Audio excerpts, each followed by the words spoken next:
Hi all, അസ്സലാമലൈക്കും. Welcome back to Silnas kitchen. ഇന്നത്തെ recipe അരിപ്പൊടി വെച്ചിട്ട് നല്ല സോഫ്റ്റ് ആയിട്ടുള്ള പഞ്ഞ് പോലൊരു ബ്രേക്ക്ഫാസ്റ്റിൻ്റെ റെസിപ്പിയാണ്. തീർച്ചയായിട്ടും ഇത് എല്ലാവർക്കും ഇഷ്ടാവും. നല്ല പഞ്ഞ് പോലെ ഇരിക്കുകയാണ്. നല്ല ടേസ്റ്റാണ് ഇത് കഴിക്കാൻ വേണ്ടി. ഇറച്ചിക്കറികളുടെ കൂടെയോ കടലക്കറിയുടെ കൂടെയോ ഒക്കെ കഴിക്കാൻ പറ്റുന്ന, വീട്ടിൽ വരുന്ന ഗസ്റ്റുകൾക്കൊക്കെ കൊടുക്കാൻ പറ്റുന്ന ഒരു നല്ല ടേസ്റ്റി ആയിട്ടുള്ള അടിപൊളി ഒരു ബ്രേക്ക്ഫാസ്റ്റാണിത്.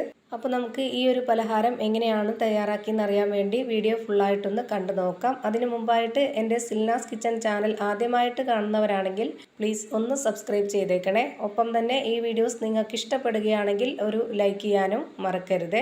ഇനി നമുക്ക് റെസിപ്പിയിലോട്ട് കിടക്കാം.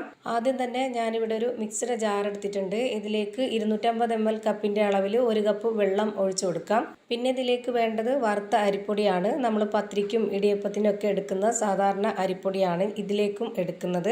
ഇതിലേക്ക് ഞാനിപ്പോൾ ഈ ഒരു അരിപ്പൊടി ഇട്ട് കൊടുക്കുന്നത് 250 ml കപ്പിൻ്റെ അളവിൽ 2.25 കപ്പ് അരിപ്പൊടിയാണ് ഇട്ട് കൊടുക്കുന്നത്. ഈ ഒരു കണക്കിന് വേണ്ടിയാണ് ബാക്കിയുള്ള എല്ലാ ഇൻഗ്രീഡിയൻസിൻ്റെ അളവും എടുക്കുന്നത്.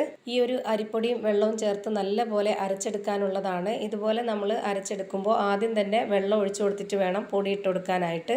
അല്ലാന്നുണ്ടെങ്കിൽ നമ്മൾ അരച്ചെടുക്കുമ്പോൾ പൊടിയും വെള്ളമൊക്കെ ആയിട്ട് നന്നായിട്ട് ആ ബ്ലേഡിൽ കട്ട പിടിക്കും. അപ്പോൾ അരഞ്ഞു കിട്ടാനായിട്ട് ബുദ്ധിമുട്ടാവും. അങ്ങനെ വരാതിരിക്കാനാണ് ഇതുപോലെ ചെയ്തിട്ടെടുക്കുന്നത്. ഇപ്പോൾ ഞാനിതിലേക്ക് 2.25 കപ്പ് അരിപ്പൊടിയും ഇട്ട് കൊടുത്തിട്ടുണ്ട്. ഇനി വേണ്ടത് ഇതിലേക്ക് 250 ml കപ്പിൻ്റെ അളവിൽ 1 കപ്പ് വെള്ളവും കൂടെ ഒഴിച്ചു കൊടുക്കുന്നുണ്ട്.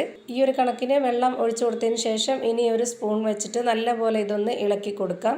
ഇതുപോലെ ചെയ്തിട്ടെടുക്കുമ്പോൾ ഇനി നമുക്ക് ഇതിലേക്ക് വെള്ളം വേണോ വേണ്ടയോ എന്നുള്ളത് മനസ്സിലാവും. അതിനു വേണ്ടിയാണ് ഇങ്ങനെ ചെയ്തിട്ടെടുക്കുന്നത്. ഇതിലേക്ക് ഇനി 1 കപ്പിൻ്റെ വെള്ളവും കൂടെ ആവശ്യമുണ്ട്. അപ്പോൾ നമുക്ക് ഇതിലേക്ക് 250 ml കപ്പിൻ്റെ അളവിൽ 1 കപ്പ് വെള്ളവും കൂടെ ഒഴിച്ചു കൊടുക്കാം.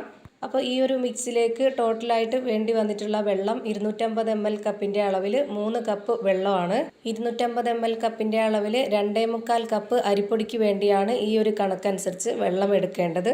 ഇനി ഇതിലേക്ക് ഇതുപോലെ 1 ടേബിൾ സ്പൂൺ അളവിൽ ഈസ്റ്റാണ് ഇട്ട് കൊടുക്കുന്നത്. ഇൻസ്റ്റൻറ്റ് ഈസ്റ്റോ ഡ്രൈ ഈസ്റ്റോ ഏതായിരുന്നാലും കുഴപ്പമൊന്നുമില്ല. പിന്നെ ഇതിലേക്ക് ഒരു നുള്ള് സോഡാപ്പൊടി ഇട്ട് കൊടുക്കാം. അപ്പോൾ നമ്മുടെ ഈ ഒരു പലഹാരം നല്ല സോഫ്റ്റായി കിട്ടും. ഇനി ഇത് നന്നായിട്ടൊന്ന് അരച്ചെടുക്കണം.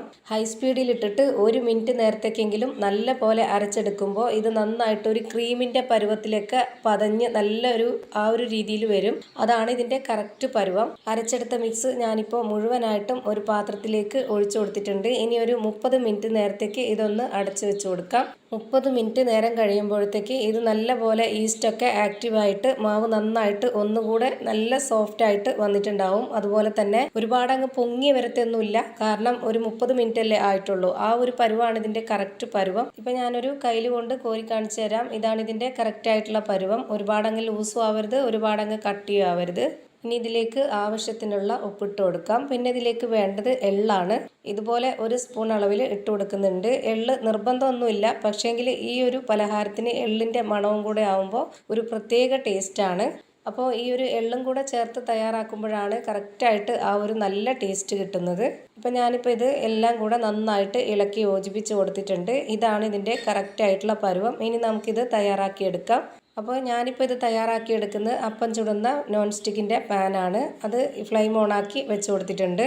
പാൻ നല്ല പോലെ ചൂടായി വന്നതിന് ശേഷം ലോ ഫ്ലെയിമിൻ്റെയും മീഡിയം ഫ്ലെയിമിൻ്റെയും ഇടയ്ക്കുള്ളൊരു ഫ്ലെയിമിൽ വെച്ചിരിക്കുക. എന്നിട്ട് ഇതിലേക്ക് ഒരു കയ്യിൽ മാവ് ഒഴിച്ചു കൊടുക്കുക. പിന്നീട് ഇതിലേക്ക് ഇതുപോലെ നിറച്ച് ഹോള് വന്നിരിക്കുന്ന സമയത്ത് നമുക്കിതിലേക്ക് 1 സ്പൂൺ അളവിൽ ഓയിൽ ഒഴിച്ചു കൊടുക്കാം. ഓയിലോ വെളിച്ചെണ്ണയോ എന്ത് വേണമെങ്കിലും ഒഴിച്ചു കൊടുക്കാം. അല്ലാന്നുണ്ടെങ്കിൽ നെയ്യ് ഒഴിച്ചു കൊടുക്കാം.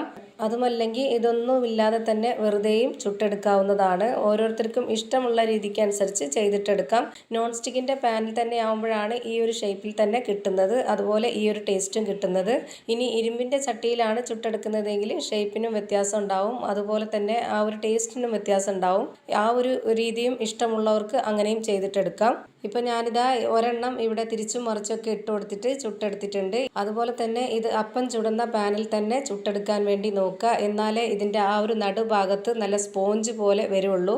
പരന്ന വല്ല പാനിലും ആണെന്നുണ്ടെങ്കിൽ ഇതുപോലെ വരത്തില്ല. അതുകൊണ്ടാണ് ഇതുപോലെ ഈ ഒരു അപ്പത്തിൻ്റെ പാനിൽ തന്നെ ചുട്ടെടുക്കാൻ വേണ്ടി പറഞ്ഞത്. പിന്നെ ഇതിൽ ഒട്ടും തന്നെ ഫ്ലെയിം കൂട്ടി വെക്കരുത്. ലോ ഫ്ലെയിമിനും മീഡിയം ഫ്ലെയിമിനും ഇടയ്ക്കുള്ള ആ ഒരു ഫ്ലെയിമിൽ തന്നെ വെച്ചിട്ട് എത്ര എണ്ണമാണോ ചുട്ടെടുക്കുന്നത് അത്രയും നമ്മൾ ആ ഒരു ഫ്ലെയിമിൽ തന്നെ വെച്ചിരുന്നിട്ട് വേണം ചുട്ടെടുക്കാനായിട്ട്. എന്നാലാണ് എല്ലാം ഒരുപോലെ കിട്ടുള്ളൂ.